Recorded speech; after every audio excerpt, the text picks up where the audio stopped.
Aroma kue tart vanila bercampur dengan parfum murah yang dipakai para tetangga memenuhi ruang tamu rumah bergaya kolonial itu. Widya, 32 tahun, merapikan taplak meja dengan tangan yang sedikit gemetar. Bukan karena gugup menyambut usia baru, melainkan karena lelah. Sejak subuh, ia sudah bangun untuk memastikan catering siap, dekorasi terpasang rapi, dan rumah bersih. Semua biaya pesta ini, mulai dari kue bertingkat hingga nasi kotak untuk para tamu, keluar dari dompetnya sendiri. Gajinya sebagai manajer pemasaran di sebuah perusahaan logistik memang lumayan, namun hampir 80% pendapatannya selalu habis tersedot untuk biaya operasional rumah ini. Rumah yang ditinggali oleh orang tuanya, saudara kembarnya, dan dirinya sendiri bersama putri sematawayangnya, Intan. Widya, itu minumannya kurang. Jangan bikin malu bapak di depan tamu. Suara berat Pak Haryo, ayahnya, terdengar dari arah pintu. Pria parubaya itu duduk di kursi rotan, merokok santai, tanpa sedikit pun berniat membantu mengangkat kerat minuman. Iya, Pak. Sebentar lagi diisi ulang, jawab Widya sabar. Ia menelan rasa perih di kerongkongannya. Ia berharap, setidaknya di hari ulang tahunnya ini, ada sedikit apresiasi.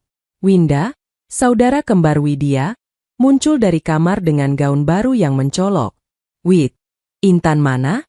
Suruh dia jangan lari-larian. Bikin pusing, gerutu Winda sambil mematut diri di cermin. Winda tidak bekerja.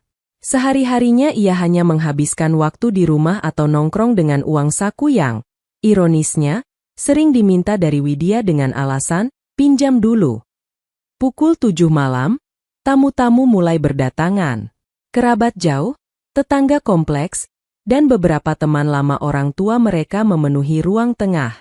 Widya tersenyum ramah, menerima ucapan selamat yang terdengar tulus dari para tamu, namun terasa hampa saat melihat ekspresi dingin keluarganya sendiri. Bu Ratna, ibunya, hanya sibuk mengobrol dengan tamu, seolah Widya hanyalah penyelenggara acara, bukan yang berulang tahun. Momen tiup lilin pun tiba. Widya berdiri di tengah ruangan sambil menggendong Intan yang berusia 5 tahun. Pak Haryo berdiri di sampingnya, memegang mikrofon. Suasana hening. Widya mengira ayahnya akan memimpin doa, atau setidaknya mengucapkan selamat. Namun, Pak Haryo menatap Widya dengan sorot mata yang sulit diartikan. Ada kebencian yang dingin di sana. Bapak-bapak, ibu-ibu sekalian, suara Pak Haryo menggema lewat pengeras suara. Terima kasih sudah datang. Hari ini anak saya, Widya, berusia 32 tahun. Usia yang matang. Widya tersenyum tipis, menunggu kelanjutannya. Tapi sayangnya, nada suara Pak Haryo berubah tajam, kematangan usia tidak menjamin kematangan moral. Bagi keluarga kami yang terhormat, status janda tanpa suami di usia muda adalah sebuah cacat. Sebuah aib yang selama ini kami tutup-tutupi. Senyum di wajah Widya lenyap seketika. Ruangan menjadi senyap. Para tamu saling pandang dengan canggung. Intan yang merasakan ketegangan ibunya mulai merengek pelan. Pak! Bisik Widya, wajahnya memucat. Bapak bicara apa?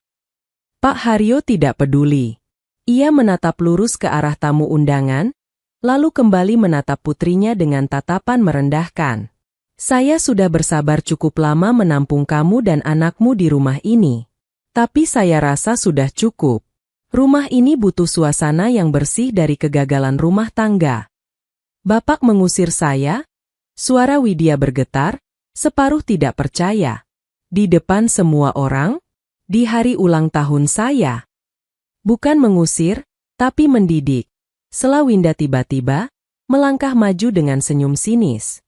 Kami cuma mau Mbak Widya mandiri. Malu dong, udah tua masih numpang di rumah orang tua. Darah Widya mendidih. Numpang? Suaranya meninggi, melupakan sopan santun. Winda, Bapak, siapa yang bayar listrik rumah ini? Siapa yang bayar pajak PBB tahun lalu? Siapa yang beli obat jantung Bapak bulan lalu? Siapa yang kasih uang belanja ibu tiap minggu? Saya. Saya yang menanggung hidup kalian semua. Diam kamu, bentak Pak Haryo. Ia menggebrak meja hingga kue tart berguncang. Berani kamu hitung-hitungan sama orang tua? Durhaka. Uangmu itu tidak ada artinya dibanding kehormatan keluarga yang kamu coreng karena gagal menjaga suamimu dulu.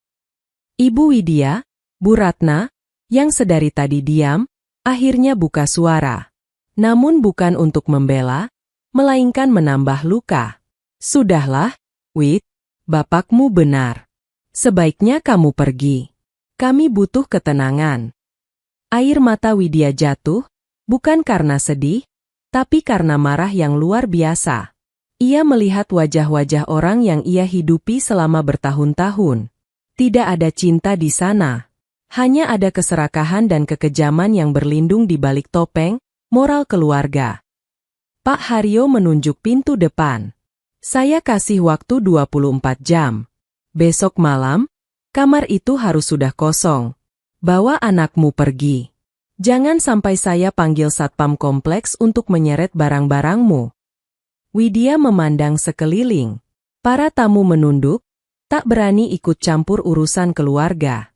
Ia menurunkan Intan, menggenggam erat tangan kecil putrinya yang kini mulai menangis ketakutan. Baik, ucap Widya. Suaranya kini terdengar dingin dan tegas, menghapus getar kesedihan tadi. Ia menatap mata ayahnya, ibunya, lalu saudara kembarnya satu persatu. Saya akan pergi. Tapi ingat detik ini baik-baik. Hari ini kalian membuang satu-satunya orang yang peduli pada hidup kalian. Widya berbalik badan, menarik Intan menjauh dari kerumunan, meninggalkan kue ulang tahun yang belum sempat dipotong, dan berjalan masuk ke kamarnya untuk berkemas. Pesta itu masih berlangsung, tapi bagi Widya, itu adalah upacara kematian bagi rasa hormatnya kepada keluarganya sendiri. Malam itu, di tengah suara tawa Winda yang terdengar samar dari ruang tamu, seolah merayakan kepergian kakaknya, Widya tidak tahu bahwa pengusiran ini hanyalah awal.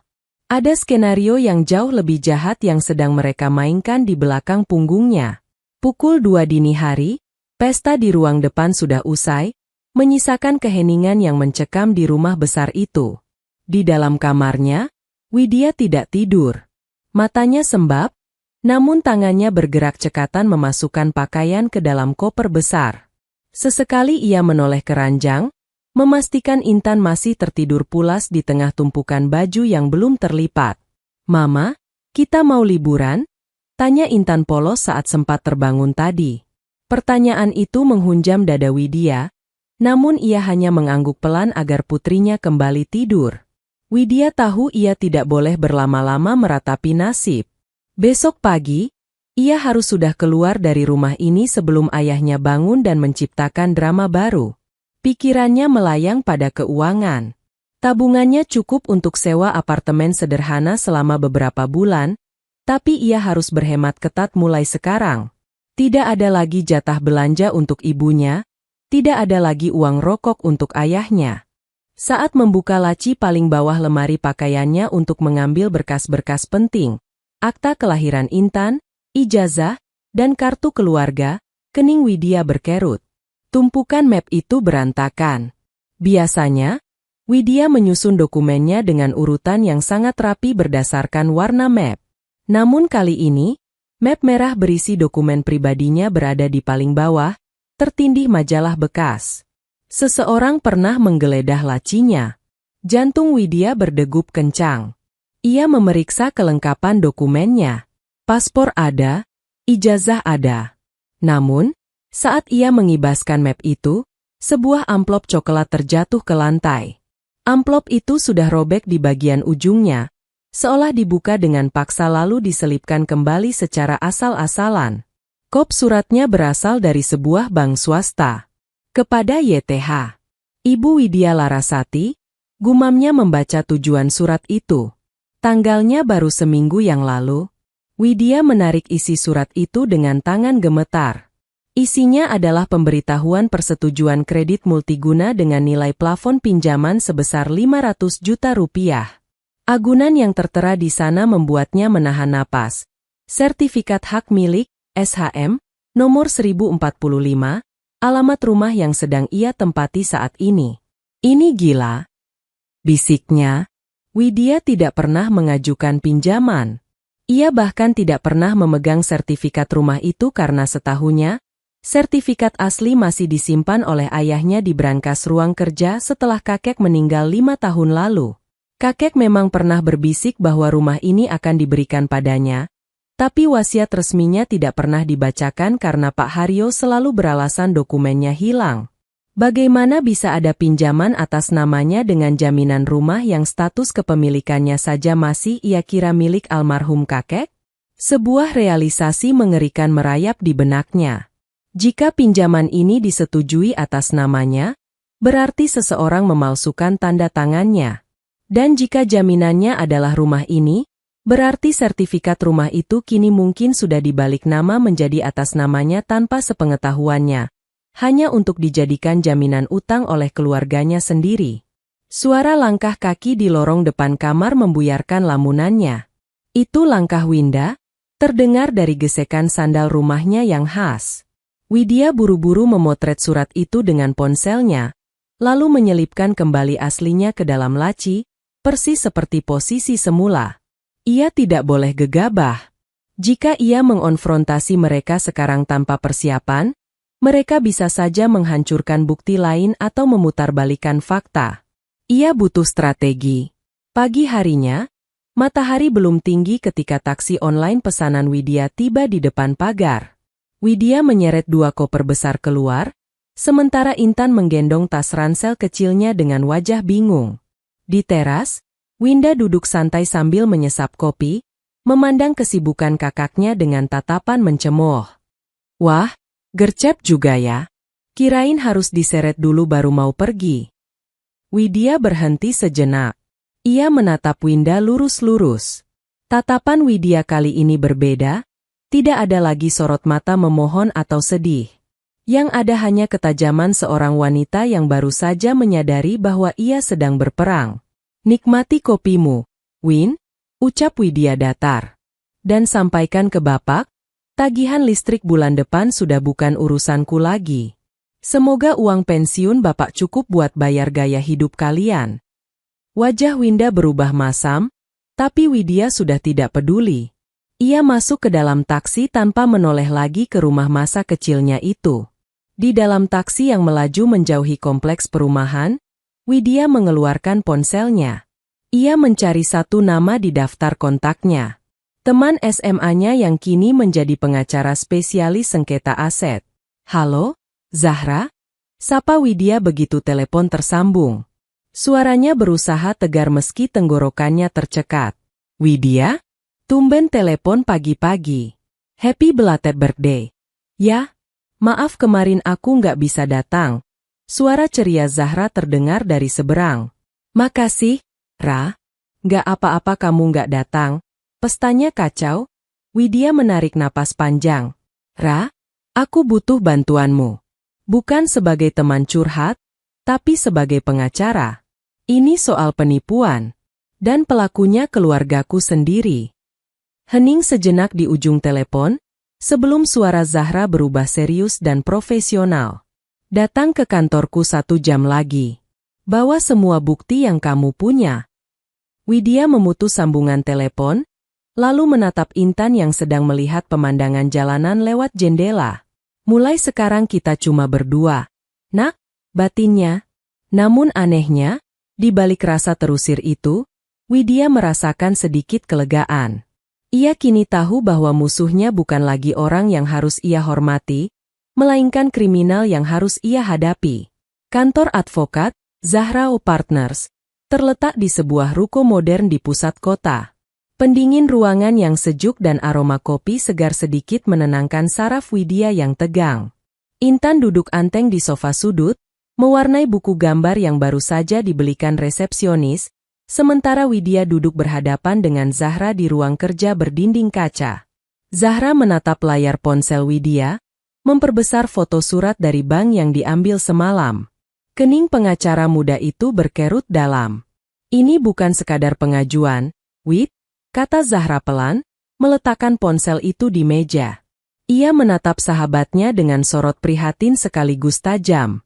Kalau surat ini adalah pemberitahuan persetujuan dan jadwal angsuran, artinya uang 500 juta itu sudah cair. Uangnya sudah ada di tangan mereka. Widya ternganga, dadanya sesak. Tapi gimana caranya? Aku nggak pernah ke bank itu. KTP asli selalu ada di dompetku. Zahra memutar kursi kerjanya menghadap komputer. Jari-jarinya menari cepat di atas papan ketik. Sekarang zamannya serba digital, tapi untuk pinjaman sebesar ini, biasanya tetap butuh tatap muka untuk tanda tangan akad kredit di depan notaris bank. Kecuali. Zahra berhenti mengetik, lalu menatap Widya lekat-lekat. Wid, Winda itu kembar identik kamu, kan?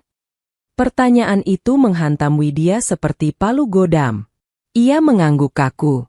Iya, tapi gaya kami beda jauh. Rambutnya dicat pirang, dia lebih kurus, dan dandanannya menor. Rambut bisa dicat hitam lagi dalam 1 jam. Make up bisa dihapus.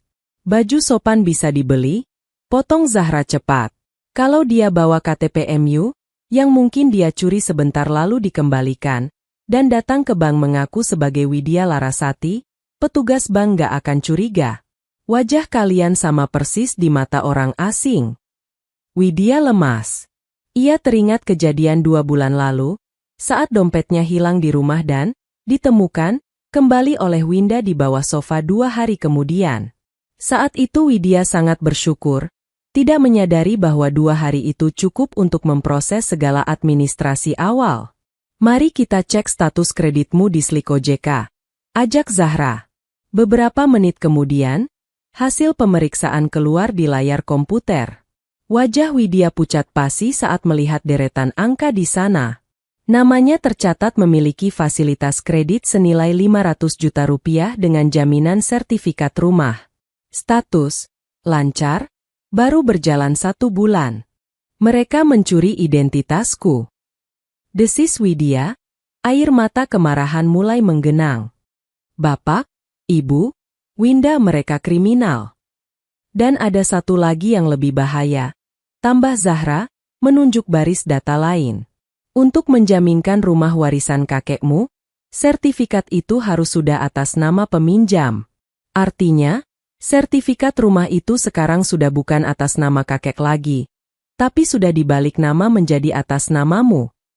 Widya bingung. Kalau atas namaku, bukannya bagus? Itu kan hakku. Masalahnya, kamu tidak pernah menandatangani akta jual beli atau akta hibah di hadapan pejabat pembuat akta tanah, Pat. Itu artinya tanda tanganmu dipalsukan 2 kali. Pertama untuk memindahkan nama sertifikat dari kakek ke kamu, kedua untuk menjaminkan sertifikat milikmu itu ke bank. Jelas Zahra dengan nada geram. Mereka memakai namamu supaya kalau kredit ini macet, dan aku yakin pasti macet, yang dikejar debt collector dan disita asetnya adalah kamu, Widya. Bukan mereka. Widya menutup wajahnya dengan kedua tangan. Rencana jahat keluarganya begitu rapi dan keji. Mereka ingin uangnya, tapi membebankan risikonya pada Widya. Jika rumah disita bank, Widya yang akan disalahkan karena gagal bayar. Sementara mereka sudah menikmati uang 500 juta itu. Apa yang harus aku lakukan? Ra? Lapor polisi sekarang? Tanya Widya, suaranya parau. Zahra menggeleng tegas. Jangan dulu. Kalau kita lapor sekarang tanpa bukti fisik yang kuat, mereka bisa berkelit. Bapakmu bisa bilang kamu yang suruh Winda mewakilimu karena sibuk kerja. Atau mereka bisa menghilangkan bukti lain. Zahra condong ke depan, suaranya merendah. Kita butuh kartu as. Kamu pernah bilang kakekmu meninggalkan surat wasiat asli, kan? Di mana surat itu? Widya mencoba mengingat-ingat. Dulu kakek simpan di brankas tua di gudang belakang, bukan di brankas ruang kerja bapak. Kakek nggak percaya sama bapak. Kunci brankas gudang itu ada di gantungan kunci mobil tua kakek yang sudah jadi rongsokan di garasi. Bapakmu tahu soal brankas gudang itu? Sepertinya enggak. Gudang itu penuh barang bekas, Bapak enggak pernah mau masuk sana karena alergi debu. Zahra tersenyum tipis, sebuah senyum penuh strategi. Bagus. Kalau surat wasiat itu menyatakan rumah itu untukmu, maka proses balik nama yang mereka lakukan dengan memalsukan tanda tanganmu itu cacat hukum. Ditambah lagi bukti CCTV bank saat akad kredit. Kalau kita bisa buktikan yang datang itu Winda, bukan kamu, kita bisa pidanakan mereka pasal berlapis, pemalsuan dokumen, penipuan, dan pencurian identitas. Widya menatap sahabatnya, harapan mulai tumbuh di matanya. Tapi ada satu syarat, Wid, kata Zahra serius. Kamu harus kembali ke rumah itu. Secara diam-diam. Kita harus ambil surat wasiat itu sebelum mereka sadar dan menghancurkannya. Kamu berani? Widya menoleh ke arah Intan yang sedang tertawa melihat gambar kartun. Demi masa depan anaknya, demi harga dirinya yang diinjak-injak, rasa takut itu perlahan berubah menjadi nekat. Aku berani, jawab Widya mantap. Aku tahu kapan rumah itu kosong. 2 hari setelah pengusiran itu, Widya memantau aktivitas rumah dari jauh melalui media sosial Winda. Seperti yang sudah ia duga, keluarganya sedang merayakan kemenangan. Winda mengunggah foto mereka sedang makan malam mewah di sebuah restoran steak mahal. Keterangannya terbaca, self-reward setelah lepas dari beban keluarga. Akhirnya tenang. Widya mendengus. Uang steak itu adalah uang dari hasil menggadaikan hidupnya. Namun, ini adalah kesempatan emas. Jika mereka semua sedang berada di restoran itu, setidaknya ia punya waktu 2 jam. Widya memarkirkan mobilnya 2 blok dari rumah. Ia mengenakan jaket hoodie gelap dan masker. Dengan jantung yang berdegup kencang, ia masuk melalui pintu samping dekat taman yang kuncinya memang sudah lama rusak dan hanya diganjal kayu dari dalam. Sebuah rahasia yang hanya ia yang tahu. Suasana rumah itu gelap dan sunyi. Widya merasa seperti pencuri di rumah tempat ia tinggal selama 30 tahun. Ia bergegas menuju garasi. Di pojok ruangan yang pengap, teronggok mobil Mercedes tua milik kakek yang sudah tidak jalan. Ia merogoh kotak dashboard yang berdebu. Jemarinya meraba-raba hingga menyentuh benda logam dingin. Gantungan kunci kulit berbentuk jangkar. Itu dia. Dengan langkah berjinjit, Widya menuju gudang belakang. Ruangan itu penuh dengan tumpukan koran lama dan furnitur rusak. Di balik lemari jati yang sudah keropos, terdapat sebuah brankas besi kecil model lama yang tertanam di dinding. Tangan Widya gemetar saat memasukkan kunci. Klik. Pintu brankas terbuka dengan derit pelan. Di dalamnya, tidak ada tumpukan uang atau perhiasan. Hanya ada sebuah map kulit berwarna biru tua. Widya membukanya dengan bantuan senter ponsel. Dengan ini menyatakan bahwa seluruh tanah dan bangunan di Jalan Cendana nomor 12 diwariskan sepenuhnya kepada cucu saya, Widya Larasati, tanpa dapat diganggu-gugat oleh pihak lain, termasuk putra saya Haryo. Mata Widya berkaca-kaca. Kakek sudah memprediksi ini. Beliau tahu tabiat anaknya sendiri. Namun, saat ia hendak menutup brankas, matanya menangkap sesuatu yang lain. Sebuah buku tabungan atas nama Widya yang ia sendiri tidak pernah tahu keberadaannya. Di dalam buku itu, terdapat catatan setoran rutin dari kakek selama bertahun-tahun yang totalnya mencapai ratusan juta rupiah, lengkap dengan catatan kecil di slip setoran terakhir, untuk biaya pendidikan Intan. Tiba-tiba, lampu teras depan menyala. Terdengar suara tawa Winda dan suara berat Pak Haryo dari depan rumah. Mereka pulang lebih cepat. Aduh, kenyang banget. Emang beda ya kalau makan pakai uang, bebas, begini? Suara Winda terdengar makin dekat ke arah ruang tengah. Widya panik. Jika ia keluar lewat pintu samping sekarang, ia pasti berpapasan dengan mereka di lorong. Ia mendekap map biru itu erat-erat di dadanya. Pikirannya berputar cepat. Ia tidak boleh tertangkap, atau surat ini akan langsung dibakar oleh ayahnya. Ia memutuskan untuk bersembunyi di balik tumpukan kardus besar di sudut gudang, menahan napas dalam kegelapan yang pekat. Win, besok kamu ke bank lagi? Suara Pak Haryo terdengar jelas. Ia rupanya masuk ke dapur yang bersebelahan dengan gudang untuk mengambil air. Pastikan alamat penagihan kartu kredit baru atas nama Widya dipindahkan ke alamat kantor lamanya atau kemana saja. Yang penting jangan sampai ada surat tagihan datang ke sini dan bikin tetangga curiga. Beres? Pak, petugas banknya juga udah aku kasih uang rokok, biar nggak banyak tanya soal verifikasi wajah. Sahut Winda santai. Ibu juga mau beli tas baru ya? Win, kan mumpung limitnya masih banyak. Timpal Bu Ratna. Mendengar itu, tangan Widya mengepal hingga kukunya memutih. Mereka tidak hanya menggadaikan rumah, tapi juga menggunakan identitasnya untuk membuat kartu kredit baru. Mereka benar-benar berniat menghisap namanya sampai kering lalu membuangnya ke penjara jika tagihan itu macet. Widya menunggu hampir 1 jam dalam posisi jongkok yang menyiksa hingga suara dengkur ayahnya terdengar dari kamar utama. Dengan sangat hati-hati, ia merangkak keluar, menyelinap melewati ruang tengah yang berantakan dengan sisa bungkus belanjaan mewah, dan berhasil keluar melalui pintu samping. Begitu sampai di dalam mobil, Widya mengunci pintu dan menangis sejadi-jadinya. Bukan karena sedih, tapi karena kemarahan yang kini telah mengkristal menjadi tekad yang dingin. Ia menyalakan mesin mobil dan menelepon Zahra. Ra, aku dapat semuanya. Surat wasiat, buku tabungan rahasia kakek, dan aku baru saja mendengar pengakuan mereka soal kartu kredit. Bagus, suara Zahra di seberang terdengar mantap. Simpan dokumen itu baik-baik.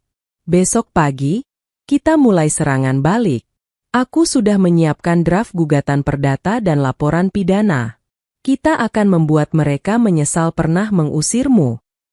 Widya menatap rumah besar itu lewat spion untuk terakhir kalinya. Nikmatilah malam terakhir kalian di sana, batinnya. Karena mulai besok, rumah itu akan menjadi penjara bagi kalian. Pagi itu, suasana di kantor Zahra terasa jauh lebih tegang.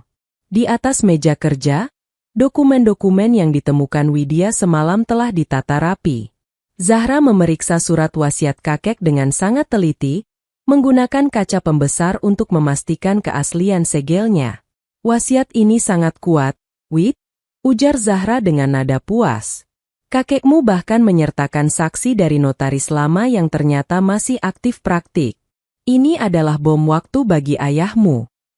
Zahra kemudian menyodorkan sebuah amplop putih panjang dengan logo firma hukumnya yang terlihat sangat formal dan mengintimidasi. Ini adalah somasi pertama. Di dalamnya, kita menyatakan bahwa kamu telah mengetahui adanya tindakan pemalsuan dokumen dan penggunaan identitas tanpa izin. Kita menuntut mereka untuk mengembalikan sertifikat rumah dan melunasi utang bank tersebut dalam waktu 7x24 jam, atau kasus ini akan kita bawa ke ranah pidana. Apa menurutmu mereka akan takut? Tanya Widya ragu. Biasanya, orang seperti ayahmu akan merasa di atas angin sampai mereka melihat, taring, hukum yang sebenarnya. Kita tidak hanya mengirim ini ke rumah, tapi juga tembusannya ke bank terkait agar mereka melakukan audit internal atas prosedur kredit yang melibatkan Winda, jelas Zahra. Sore harinya, surat itu tiba di Jalan Cendana nomor 12. Widya bisa membayangkan apa yang terjadi di sana. Benar saja, hanya berselang 1 jam, ponsel Widya bergetar hebat. Nama, Bapak, muncul di layar. Widya menarik napas panjang, mengaktifkan fitur rekam suara pada ponselnya, lalu mengangkat telepon tersebut. Widya, apa-apaan ini? Suara Pak Haryo menggelegar di seberang telepon. Tidak ada lagi nada dingin yang sombong, yang ada hanyalah kemarahan yang meluap-luap. Kamu berani mengirim surat pengacara ke bapakmu sendiri? Kamu mau jadi anak durhaka yang memenjarakan orang tua? Widya menjawab dengan suara yang luar biasa tenang, sebuah ketenangan yang bahkan mengejutkan dirinya sendiri. Pak, yang pertama kali memutuskan hubungan keluarga adalah Bapak. Saat Bapak mengusir aku dan Intan di depan orang banyak. Surat itu bukan soal durhaka, itu soal hukum. Hukum apa? Rumah ini rumah saya. Saya yang membesarkan kamu. Rumah itu milik kakek, Pak. Dan kakek mewariskannya kepadaku, bukan kepada Bapak. Aku sudah memegang surat wasiat aslinya. Dan soal pinjaman 500 juta itu, Bapak tahu itu adalah kejahatan. Suruh Winda mengaku, atau biar polisi yang menjemputnya. Kamu. Suara Pak Haryo tercekat, terdengar suara benda pecah di latar belakang, mungkin ia membanting sesuatu. Kamu tidak akan berani, Widya. Kamu itu lemah. Tanpa keluarga ini, kamu bukan siapa-siapa. Kita lihat saja nanti, Pak, sahut Widya sebelum mematikan sambungan telepon. Widya meletakkan ponselnya di meja. Tangannya sedikit gemetar, tapi hatinya merasa ringan. Untuk pertama kalinya dalam hidupnya, ia tidak tunduk pada intimidasi ayahnya. Namun, Zahra benar. Bukannya menyerah, keluarga Widya justru melakukan langkah nekat lainnya.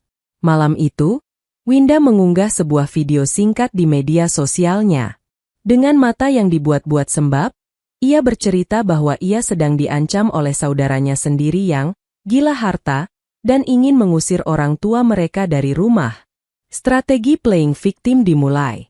Fitnah mulai disebarkan di grup WhatsApp keluarga besar dan tetangga.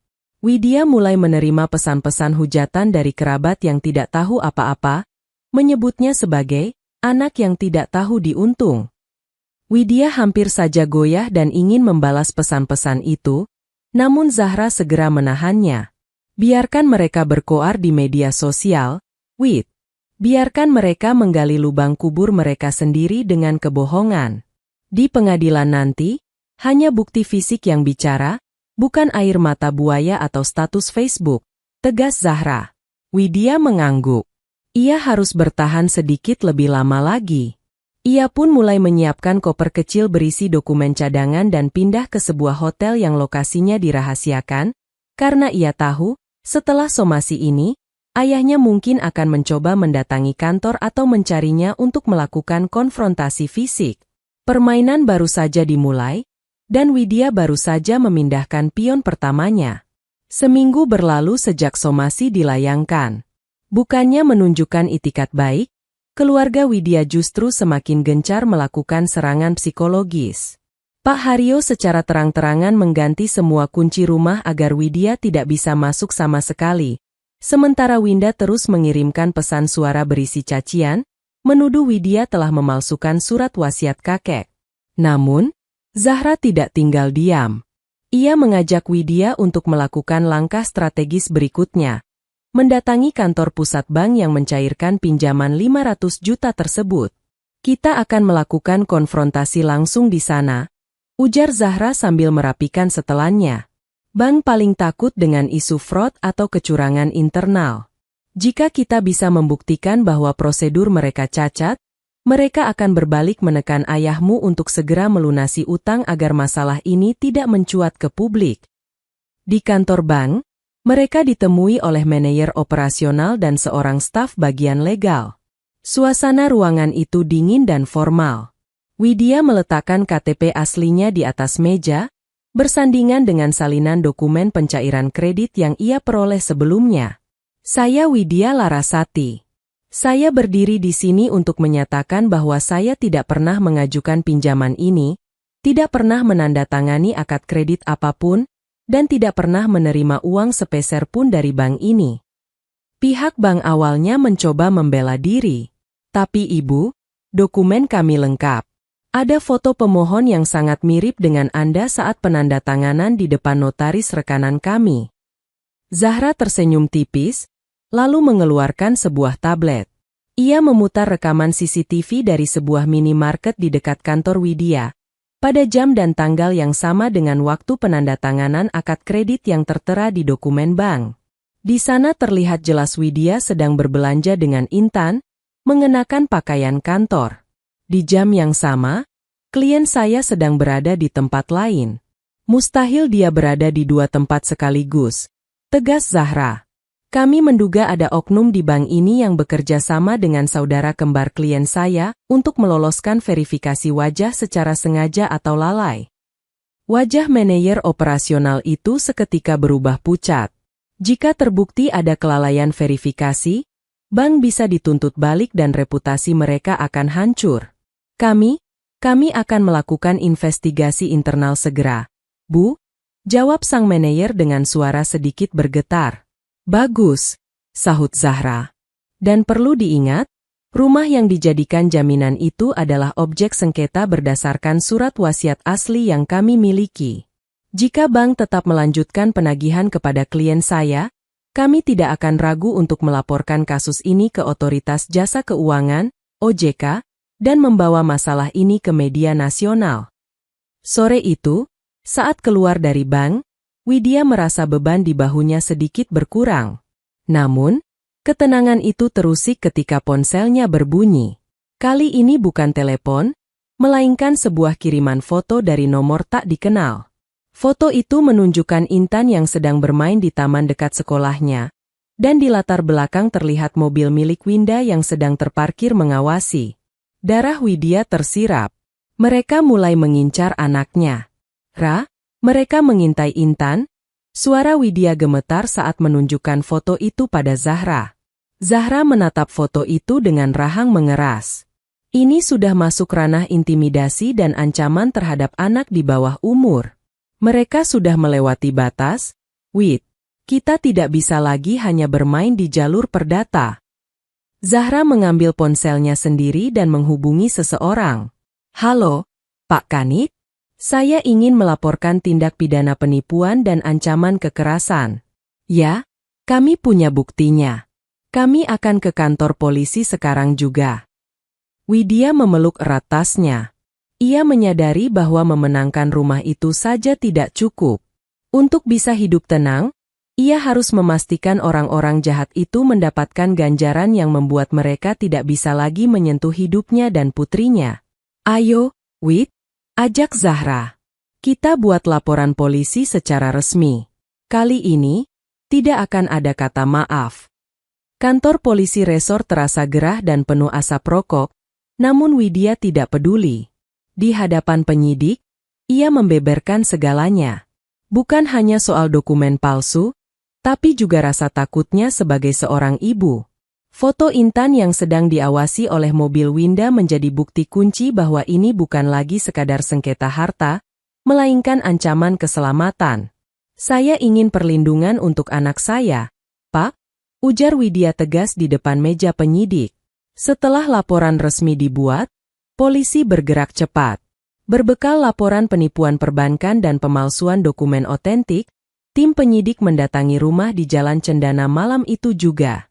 Widya ikut dalam mobil polisi, duduk diam dengan perasaan campur aduk. Ada rasa pedih melihat rumah kenangannya kini didatangi petugas berseragam, namun rasa ingin adil jauh lebih besar. Begitu sirine polisi terdengar di depan pagar, Pak Haryo keluar dengan wajah merah padam, masih mengenakan sarung dan kaos dalam. Ada apa ini? Siapa yang lapor polisi? Teriaknya sombong, sebelum matanya menangkap sosok Widya yang turun dari mobil kedua bersama Zahra.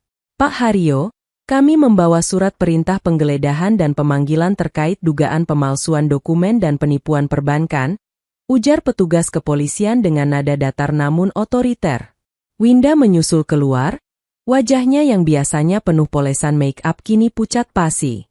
Ini pasti ulahmu, kan Wid? Kamu tega ya? Melaporkan bapak dan kembaranmu sendiri. Widya tidak menjawab. Ia hanya berdiri mematung saat polisi mulai masuk dan menggeledah ruang kerja ayahnya. Di sana, polisi menemukan stempel palsu atas nama notaris yang sudah meninggal dunia dan beberapa lembar kertas kosong yang sudah dibubuhi tanda tangan palsu Widya sebagai latihan. Ini barang buktinya, ujar seorang petugas sambil mengangkat map berisi kertas-kertas tersebut. Itu bukan punya saya. Widya yang menaruh itu di sana untuk menjebak kami, teriak Winda histeris. Ia mulai menangis meraung-raung, mencoba taktik lamanya untuk menarik simpati tetangga yang mulai keluar rumah untuk menonton. Namun, drama itu tidak mempan. Polisi memasang garis kuning, pelis line, di depan kamar Winda dan ruang kerja Pak Haryo. Meskipun mereka belum ditahan malam itu karena statusnya masih sebagai saksi terlapor yang akan diperiksa intensif besok, berita mengenai penggeledahan itu menyebar seperti api di grup WhatsApp warga.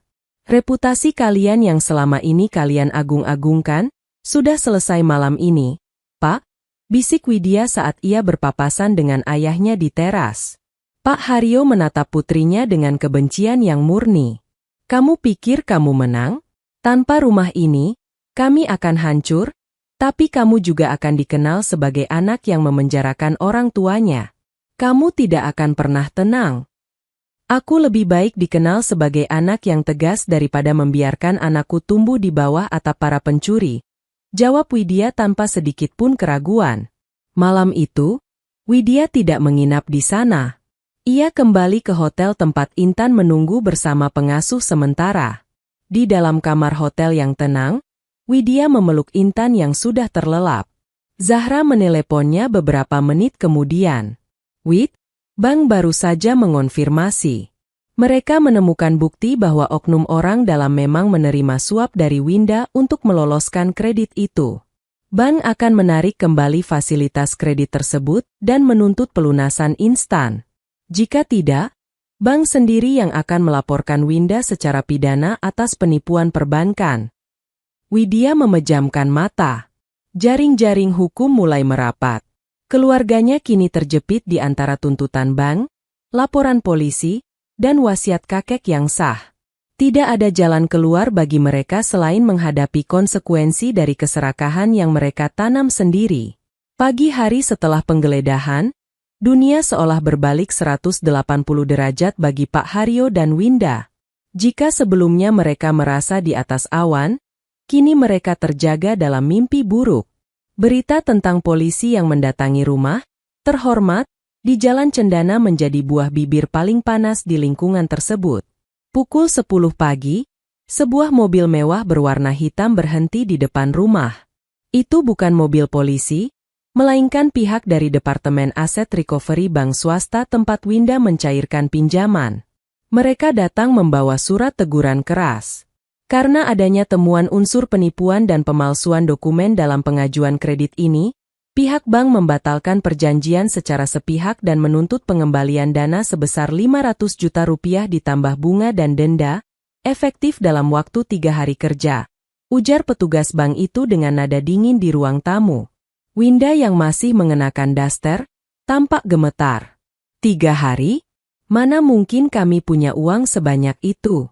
Uangnya sudah dipakai untuk membayar utang lama Bapak dan DP mobil baru saya. Itu bukan urusan kami, Ibu Winda. Jika tidak dilunasi, kami akan menyerahkan kasus ini sepenuhnya ke pihak kepolisian atas dugaan tindak pidana perbankan yang ancaman hukumannya sangat berat. Tegas petugas tersebut sebelum melangkah pergi. Di saat yang bersamaan, di kantor polisi, Zahra sedang mendampingi Widya memberikan keterangan tambahan. Zahra menyerahkan bukti baru. Rekaman telepon saat Pak Haryo mengancam Widya dan mengakui bahwa rumah itu milik Widya namun, ia tidak akan pernah menyerahkannya. Ini adalah bukti mens rea atau niat jahat, bisik Zahra pada Widya. Sore harinya, badai sesungguhnya datang. Keluarga besar dari pihak Ibu Widya, yang selama ini termakan fitnah Winda, mulai berdatangan ke rumah. Mereka menuntut penjelasan karena nama baik keluarga besar ikut tercoreng. Bukannya membela, Pak Haryo justru mulai menyalahkan istrinya dan Winda di depan kerabat. Ini semua ide Winda. Dia yang bilang semuanya akan aman. Teriak Pak Haryo, mencoba menyelamatkan dirinya sendiri. Bapak jangan bohong. Bapak yang minta uangnya untuk bayar utang judi bola Bapak tahun lalu. Balas Winda berteriak histeris. Pertengkaran hebat meledak di dalam rumah yang selama ini terlihat tenang itu. Rahasia demi rahasia terbongkar di hadapan kerabat. Ibu Widya hanya bisa menangis meratapi nasib, menyadari bahwa ia telah membuang anak yang selama ini menjadi tulang punggung keluarganya demi membela suami dan anak kesayangannya yang ternyata saling tikam saat kesulitan datang. Widya, yang memantau situasi lewat laporan tetangga yang masih simpati padanya, merasa dadanya sesak. Bukan karena kasihan, Tapi karena ia menyadari betapa rapuhnya pondasi keluarga yang ia bangun dengan keringatnya selama ini, semua itu hanya didasari oleh uang dan kepura-puraan. Zahra masuk ke mobil tempat Widya menunggu. Sudah waktunya, Wik, kita tidak hanya akan mengambil kembali rumah itu. Besok, kita akan mengajukan permohonan sita jaminan melalui pengadilan agar mereka tidak bisa menjual barang-barang di dalam rumah itu untuk melarikan diri.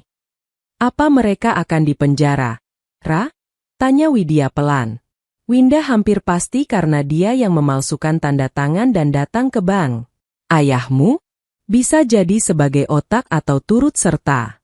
Tapi yang jelas, hidup mereka tidak akan pernah sama lagi. Widya menatap langit sore yang mendung. Ia merasa seperti seorang prajurit yang baru saja memenangkan pertempuran besar, namun kehilangan medan perangnya. Tapi saat ia melihat foto Intan di layar ponselnya, ia tahu bahwa kehancuran keluarga yang lama adalah satu-satunya cara untuk membangun pondasi yang lebih sehat bagi masa depan putrinya. Suasana pengadilan negeri pagi itu terasa begitu berat. Widya duduk di barisan depan ruang sidang, mengenakan kemeja putih yang rapi, tampak kontras dengan Winda yang duduk di kursi terdakwa dengan rompi tahanan berwarna oranye. Ayahnya, Pak Haryo, duduk di kursi saksi dengan wajah yang tampak 10 tahun lebih tua.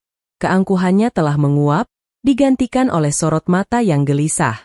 Sidang kali ini adalah sidang pembuktian. Zahra, sebagai kuasa hukum Widya, menghadirkan saksi ahli forensik tulisan tangan.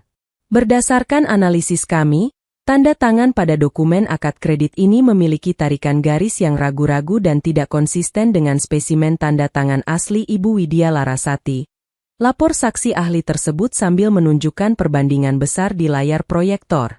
Ini adalah pemalsuan yang dilakukan secara sadar. Winda menunduk dalam, tangannya meremas ujung rompi oranyenya.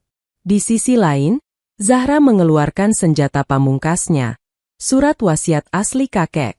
Yang mulia, ujar Zahra dengan suara lantang yang menggema di ruang sidang. Surat wasiat ini telah divalidasi oleh notaris yang menyaksikannya 5 tahun lalu. Almarhum kakek klien saya secara eksplisit menyebutkan bahwa rumah tersebut adalah hak mutlak Widya Larasati.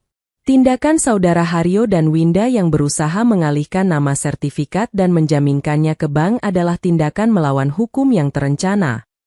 Pak Haryo mencoba membela diri saat diberi kesempatan bicara. Saya hanya ingin mengamankan aset keluarga. Widya masih muda, dia tidak tahu cara mengelola properti sebesar itu.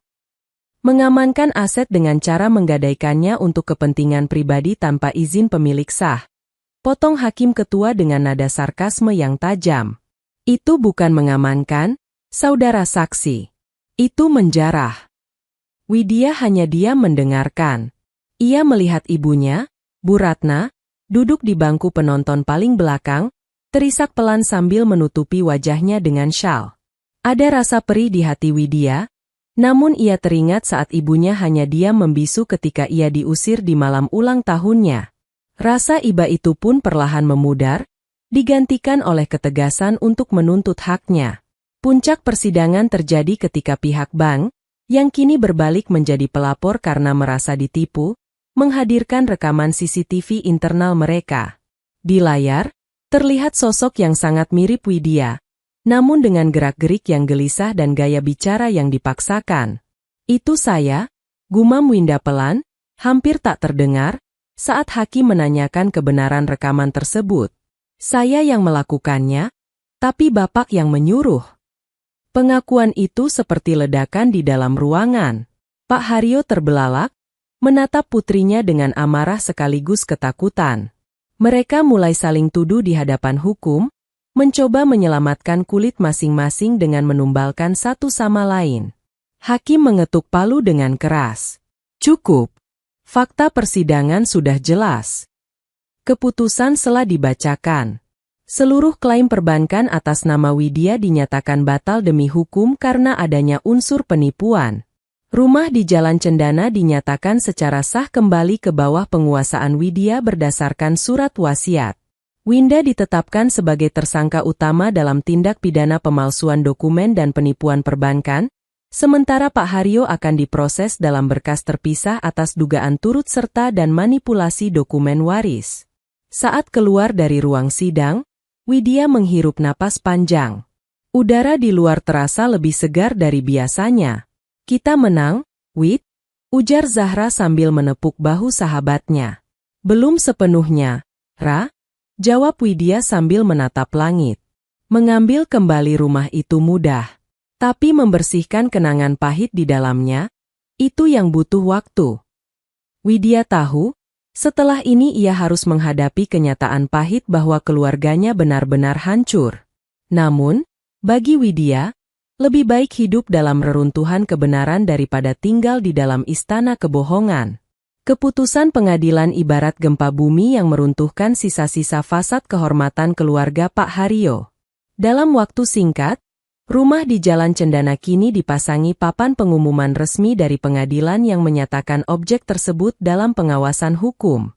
Widya kembali ke rumah itu bukan sebagai anak yang menumpang, melainkan sebagai pemilik sah yang didampingi oleh petugas jurusita dan Zahra. Ia datang untuk mengambil alih asetnya secara fisik. Pemandangan di dalam rumah sangat memprihatinkan. Tidak ada lagi kehangatan. Ruang tamu yang dulu menjadi saksi bisu pengusirannya kini berantakan. Pak Haryo duduk di sofa lusuh dengan tatapan kosong, sementara Bu Ratna hanya bisa meratapi tumpukan koper di sudut ruangan. Winda tidak ada di sana. Ia sudah berada di sel tahanan kepolisian menunggu pelimpahan berkas ke kejaksaan. Bapak, Ibu, suara Widya tenang, hampir tanpa emosi. Sesuai keputusan pengadilan dan kesepakatan pelunasan utang bank yang menggunakan aset ini, kalian punya waktu hingga besok pagi untuk mengosongkan rumah ini. Pak Haryo mendongak, matanya merah. Kamu benar-benar tega, Wid? Kamu mau membuang orang tuamu ke jalanan? Di mana hati nuranimu? Hati nuraniku sudah mati di malam ulang tahunku, Pak, jawab Widya tanpa berkedip. Saat Bapak mengusir aku dan Intan demi harta yang bahkan bukan milik Bapak. Aku tidak membuang kalian ke jalanan. Aku sudah menyiapkan kontrakan kecil yang sudah kubayar untuk 1 tahun ke depan atas nama Ibu. Itu adalah bentuk terakhir dari baktiku. Selebihnya, kalian harus belajar bertanggung jawab atas hidup kalian sendiri. Bu Ratna menangis terseduh-seduh. Maafkan Ibu, Wid. Ibu salah karena tidak membantumu waktu itu. Ibu takut pada bapakmu. Widya menghela napas panjang. Ketakutan ibu telah menghancurkan kita semua. Sekarang, biarkan aku menyelamatkan apa yang tersisa bagi Intan. Di sisi lain, kehancuran reputasi mereka benar-benar tuntas. Tetangga yang dulu memandang mereka sebagai keluarga terpandang, kini berbisik-bisik setiap kali melewati pagar rumah. Teman-teman sosialita Winda menghilang tanpa jejak setelah mengetahui ia tersangkut kasus penipuan bank. Bahkan, beberapa kerabat yang dulu ikut menghujat Widya, kini berbalik mengirim pesan permintaan maaf, yang hanya dibaca oleh Widya tanpa niat untuk membalas. Malam itu, Widya berjalan menyusuri lorong rumah. Ia berhenti di depan kamar kakeknya yang sudah lama terkunci.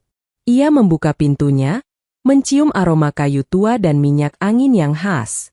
Kek, Widya sudah ambil kembali rumah ini, bisiknya pelan. Namun, ia menyadari sesuatu. Rumah ini terlalu besar dan penuh dengan luka.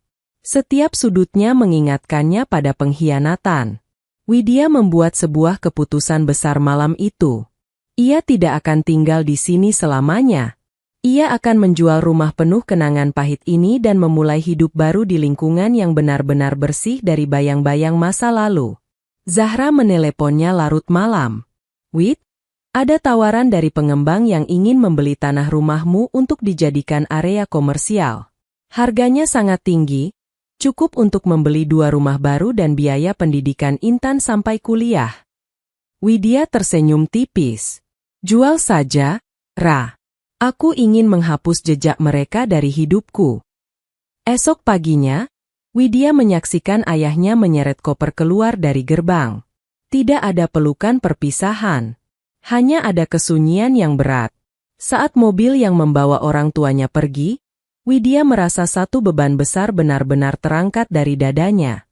Perang telah usai, dan meski ia kehilangan keluarganya, ia berhasil menyelamatkan dirinya sendiri dan putrinya. Proses penjualan rumah di Jalan Cendana berjalan lebih cepat dari yang Widya bayangkan. Dengan bantuan Zahra, segala urusan administrasi pasca putusan pengadilan diselesaikan dengan rapi. Uang hasil penjualan rumah warisan itu masuk ke rekening Widya, memberinya keamanan finansial yang belum pernah ia rasakan sebelumnya. Namun, bagi Widya, ini bukan tentang uang. Ini tentang kebebasan. Ia memilih sebuah rumah baru di pinggiran kota yang asri.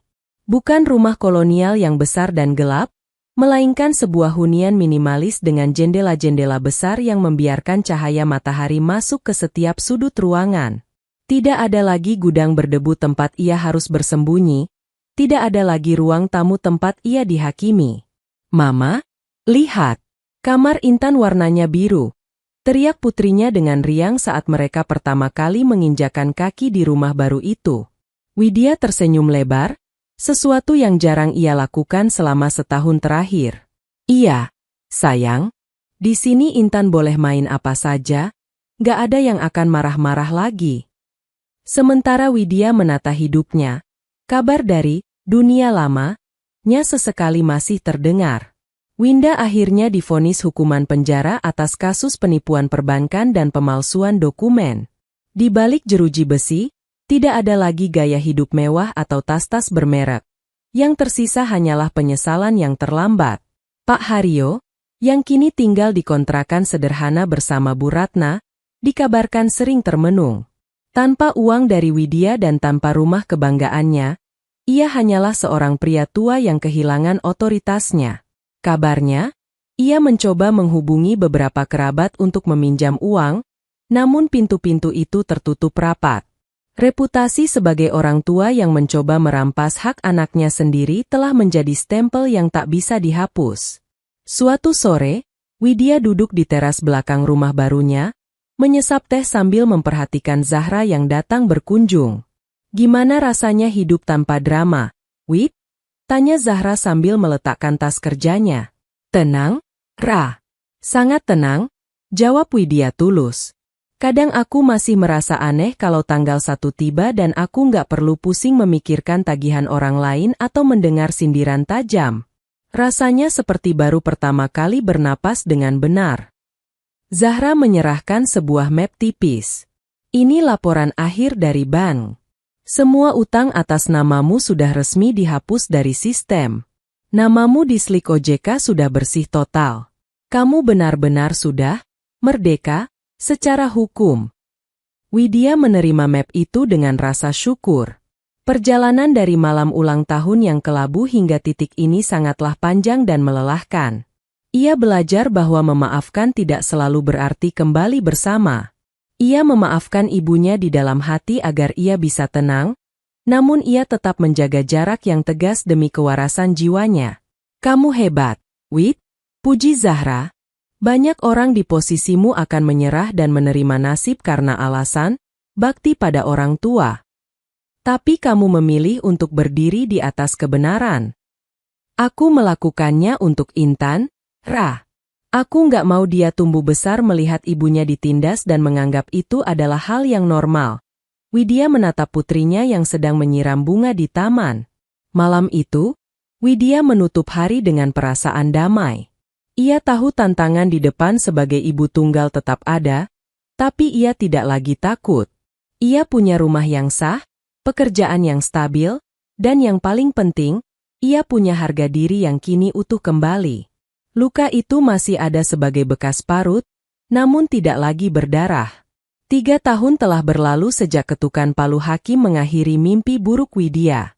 Di sebuah pagi yang cerah, Widya berdiri di depan cermin besar di kamar rumah barunya. Ia bukan lagi wanita yang gemetar karena kelelahan setelah mengurus kebutuhan keluarga yang tidak tahu terima kasih. Kini, sorot matanya tajam, tenang, dan penuh percaya diri. Hari ini adalah hari istimewa. Intan akan memulai hari pertamanya di sekolah dasar impiannya. Widya merapikan seragam merah putih putrinya dengan penuh kasih. "Mama, Intan takut kalau nanti nggak punya teman," bisik Intan kecil. Widya berlutut, menyamakan tingginya dengan sang putri, lalu menggenggam tangannya erat. "Jangan takut, Nak. Kita sudah melewati badai yang jauh lebih besar dari sekadar hari pertama sekolah. Intan adalah anak yang kuat. Ingat pesan Mama, jujur dan berani adalah kunci." Setelah mengantar Intan, Widya menyempatkan diri mampir ke sebuah kafe untuk bertemu dengan Zahra. Persahabatan mereka kini telah melampaui hubungan pengacara dan klien. Mereka adalah saudara dalam perjuangan. "Winda bebas bersyarat bulan depan. Kamu sudah dengar?" tanya Zahra sambil menyesap kopinya. Widya mengangguk tenang. "Aku sudah dengar. Dia sempat mengirim surat dari penjara, minta maaf dan minta bantuan modal usaha. Lalu, aku memaafkannya, tapi aku tidak mengirimkan uang," jawab Widya tanpa keraguan. "Aku sudah belajar bahwa membantu orang yang tidak mau berubah hanya akan memelihara racun. Aku mendoakan dia bisa memulai hidup jujur, tapi jalanku dan jalannya sudah benar-benar terpisah." Widya juga bercerita bahwa ia masih rutin mengirimkan biaya hidup untuk ibunya melalui rekening pihak ketiga, namun ia tetap memilih untuk tidak bertemu langsung dengan ayahnya. Pak Haryo dikabarkan masih sering membanggakan kejayaan masa lalu di kontrakan sempitnya, namun tidak ada lagi orang yang mau mendengar ceritanya. Kemenangan Widya bukan hanya tentang berhasil mengambil kembali rumah warisan kakeknya yang kemudian ia konversi menjadi modal masa depan. Kemenangan sejatinya adalah ketika ia berhasil memutus rantai toksik yang telah membelit keluarganya selama puluhan tahun. Sore harinya, Widya menjemput Intan. Mereka mampir ke sebuah taman kota sebelum pulang. Sambil melihat Intan berlari riang mengejar kupu-kupu, Widya membuka sebuah buku catatan kecil.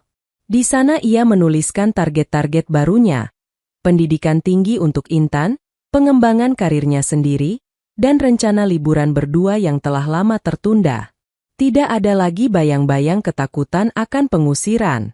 Tidak ada lagi tanda tangan yang dipalsukan di kegelapan malam. "Mama, ayo pulang. Intan mau kerjakan PR," teriak Intan dari kejauhan.